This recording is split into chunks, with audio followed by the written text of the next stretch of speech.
Subscribe कीजिए हमारे channel को और बेल आइकन को दबाइए हमारी लेटेस्ट वीडियो सबसे पहले देखने के लिए। पाकिस्तान के लिए लाजवाल मोहब्बत एसार का जज्बा रखने वाली एक अजीम खातून ने अपनी मद्दे मुकाबिल 4 आलमी ताकतों से एक कानूनी जंग लड़कर 15 लाख एकड़ से जायद रकबे पर मुश्तमिल गवादर जैसी अहम तरीन कोस्टल एस्टेट पाकिस्तान में जम करवाई थी। गवादर नाम 2 बलोची अल्फाज गवात बामैनी खुली हवा और हद बामैनी दरवाजा का मुरक्कब है और उर्फ आम में गवादर कहलाता है और 1956 तक आलमी इस्तेमार के नाजायज कब्जा में था। गवादर एस्टेट 18वीं सदी के खान ऑफ कलात मीर नसीर नूरी बलोच की मलकियत थी, लेकिन उस पर तसल्लुत कायम रखना खान साहब के लिए काफी मुश्किल हो रहा था, जिसकी वजह गचकी कबाइल की शोरशें थी कि माजी बाईद में वो भी इस इलाके के हुक्मरान रह चुके थे और उसे दोबारा अपने जेर नगीं लाना चाहते थे। खान साहब ने एक मुआहदे के तहत इस इलाके का कंट्रोल गचकी कौम के सुपुर्द कर दिया और तय पाया कि ये इलाका खान ऑफ कलात की जागीर में ही रहेगा और इसका निफ्स रेवेन्यू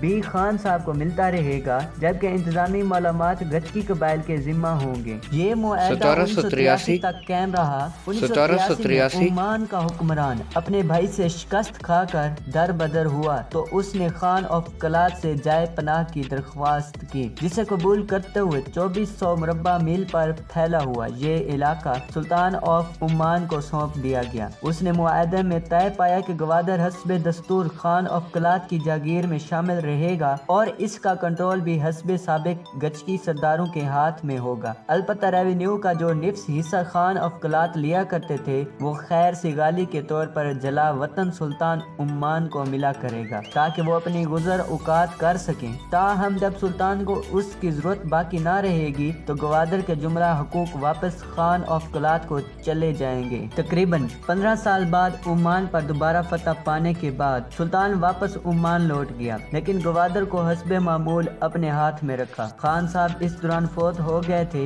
या मरवतन कब्जा ना मांगा। बहरहाल 10 साल बाद जब सुल्तान ओमान भी फौत हो गया तो खान साहब के वर्सा ने गवादर की हवालगी का मुतालबा कर दिया। हुकूमत ओमान के इनकार पर इन वर्सा ने बजोर पे कब्जा गुजार करा लिया, जिसे ओमानी हुकूमत ने लश्कर कशी करके फिर अपनी तहवील में ले लिया। अगले 20 बरसों तक ये चश्मक ज्यादा बढ़ गई तो इस किस्से को निपटाने के लिए ब्रिटिश कॉलोनियल एडमिनिस्ट्रेशन ने सालसी के बहाने मदाखलत की और सुल्तान ओमान से मिली भगत करके अपने लिए कुछ मराआत हासिल कर ली। साथ ही कलाती खानदान का दावा आर्जी तौर पर मुस्तरद कर दिया। इस जान बदराना और गैर मुनसफाना कारकर्दगी के इनाम के तौर पर सुल्तान ओमान से ये एग्रीमेंट कराया कि हतमी फैसले तक गवादर का इंतजाम बरतानिया के पास रहेगा और गवादर का आधा रेवेन्यू सुल्तान ओमान को अदा किया जाएगा। साथ ही अपनी अफवाज गवादर में भेज दी। यूं तकरीबन 100 साल तक बरतानिया उस इलाके पर काबिज रहा। क़याम पाकिस्तान के बाद उस वक्त के खान ऑफ कलात ने जब अपनी जागीर पाकिस्तान में जम कर दी तो पाकिस्तान ने स्टेक होल्डर से गवादर का मामला उठाया, मगर कोई सुनवाई ना हुई। फिर एक अमेरिकन सर्वे कंपनी ने बताया कि गवादर एक बड़ी कुदरती बंदरगाह बन सकती है। मजीद ये लाखों टन काबिल बरामद समुद्री खुराक भी हासिल की जा सकती है। इस बात की भनक शाह ईरान को पड़ी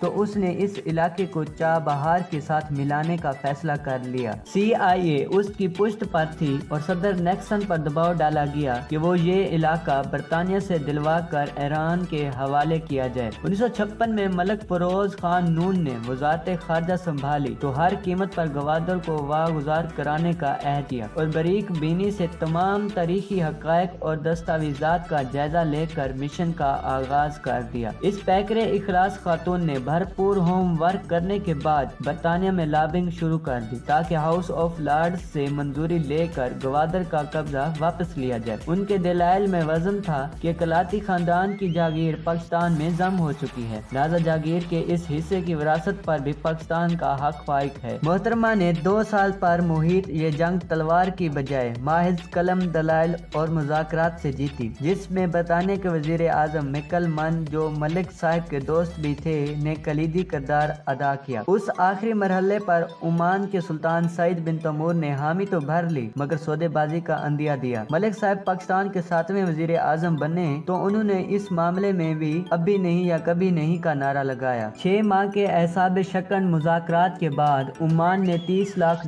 کے عوض گوادر کا قبضہ پاکستان کے حوالے کرنے کی حامی بھر لی۔ اس رقم کا بڑا حصہ پرنس کریم آغا خان نے بطور ڈونیشن دیا اور باقی رقم حکومت پاکستان نے ادا کر دی۔ ملک صاحب نے اپنی خود نوشت سامنے حیات چشم دید میں لکھا ہے کہ جہاں ملک کی حفاظت اور وقار کا مسئلہ ہو تو وہاں قیمت نہیں دیکھی جاتی۔ گوادر جب تک ایک غیر ملک کے قبضے میں تھا تب مجھے یوں محسوس ہوتا تھا گویا ہم ایک ایسے مکان میں رہتے ہیں جس کا عقبہ کمرہ کسی اجنبی کے تصرف میں ہے۔ یوں 2 سال کی بھرپور قانونی جنگ کے بعد 8 ستمبر 1958 کو گوادر کا 15 لاکھ ایکڑ سے زائد رقبہ پاکستان کی ملکیت میں شامل ہو گیا۔ 2002 میں جنرل مشرف نے گوادر پورٹ تعمیر کرنے کا منصوبہ بنایا جو مختلف مراحل سے گزرتا ہوا سی پیک کی شکل اختیار کر چکا ہے، جو بلا شبہ پاکستان کے درخشاں مستقبل کی نوید ہے۔ آج ہر کوئی گوادر پورٹ اور سی پیک کا کریڈٹ تو لینا چاہتا ہے مگر اس عظیم موسنہ پاکستان کا نام کوئی نہیں جانتا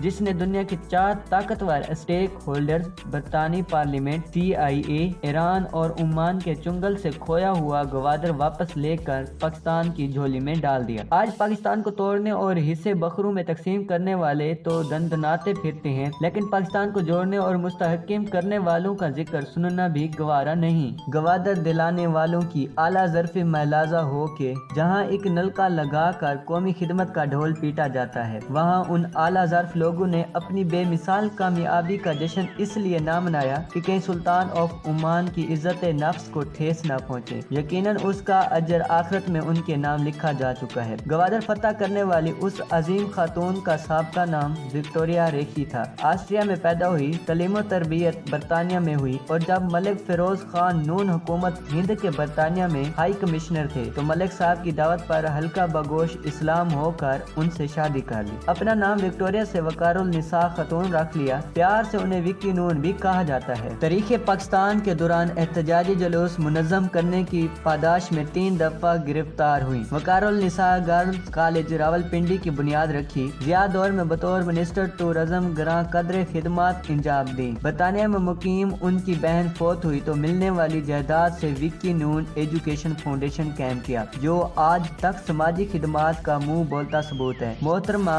16 جنوری 2000 میں طویل علالت کے بعد وفات پا گئیں۔ انہیں گوادر فتح کرنے پر 1959 میں سب سے بڑا سول اعزاز نشان پاکستان عطا کیا گیا۔ کوئی جرنیل، کوئی سیاستدان ایسا نہیں ہے جو گوادر کے حصول کا کریڈٹ لے سکے۔ جی ہاں، وہ گوادر جو آج ساری دنیا کا مرکز نگاہ ہے۔ سلام محترمہ وقار النساء نون، سلام اے مادر مہربان، آسمان تیری لاہد پر شبنم افشانی کرے، آمین۔